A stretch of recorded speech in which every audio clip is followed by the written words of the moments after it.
Le Zoom Echo avec Axel de Tarlet. Axel, la France compte près d'1 million d'auto-entrepreneurs. Leur nombre a progressé de 11% l'an dernier. Mais il y a un énorme mais.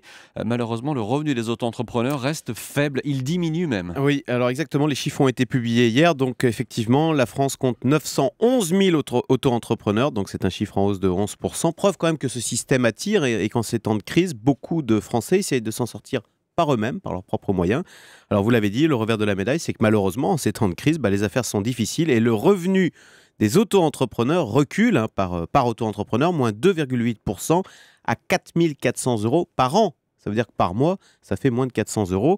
Alors si on regarde uniquement les auto-entrepreneurs actifs, parce que vous savez, il y a près d'un auto-entrepreneur sur 3 qui ne génère aucun revenu, zéro activité. Donc si on regarde uniquement les actifs, le revenu moyen est d'un peu plus de 9 000 euros par an. C'est mieux, mais enfin bon, c'est pas le SMIC, vous voyez. Axel, qui sont ceux qui se lancent dans l'auto-entrepreneuriat ? Alors, on se souvient d'abord que l'an dernier, il y avait eu une énorme critique. Vous vous souvenez, c'était Les artisans. Voilà, Sylvia Pinel, on avait dit que les artisans avaient dit, les auto-entrepreneurs, ils viennent nous piquer le boulot, ils nous font de la concurrence déloyale. Juste quelques petits points.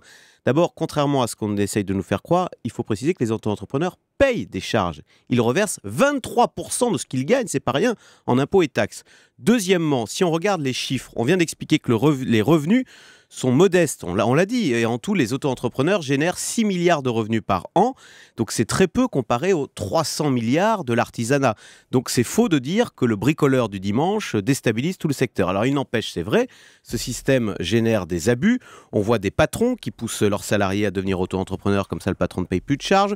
On voit aussi sur les chantiers, vous trouvez des salariés non déclarés. Et quand il y a un contrôle, que dit le salarié non déclaré ? Il dit « Ah mais non, mais je suis auto-entrepreneur, donc j'allais déclarer mes revenus à la fin du mois. » Et en fait, c'est pas vrai, tout est payé de la main à la main. Alors, il y a de la fraude, mais bon, on peut dire que tout système génère de la fraude. Donc, il faut renforcer les contrôles, mais attention, il ne faudrait pas qu'à force de mettre de nouvelles barrières, de mettre de nouvelles contraintes, par exemple, désormais, il faut automatiquement s'inscrire auprès de la Chambre de commerce. Mais il ne faudrait pas non plus qu'on casse ce nouveau statut assez génial, parce que vous me demandiez qui était auto-entrepreneur. Eh bien, il y a beaucoup de chômeurs qui décident de se lancer, qui décident de se prendre en main, qui veulent devenir leur propre patron. C'est beaucoup plus valorisant. Et reconnaissez aussi que c'est mieux que de se morfondre au chômage et d'attendre de vivre des subsides de l'État. Ne cassez pas l'auto-entrepreneuriat. C'était le message d'Axel de Tarlet ce matin. Merci Axel. Voilà. Le Zoom Echo vous a été présenté.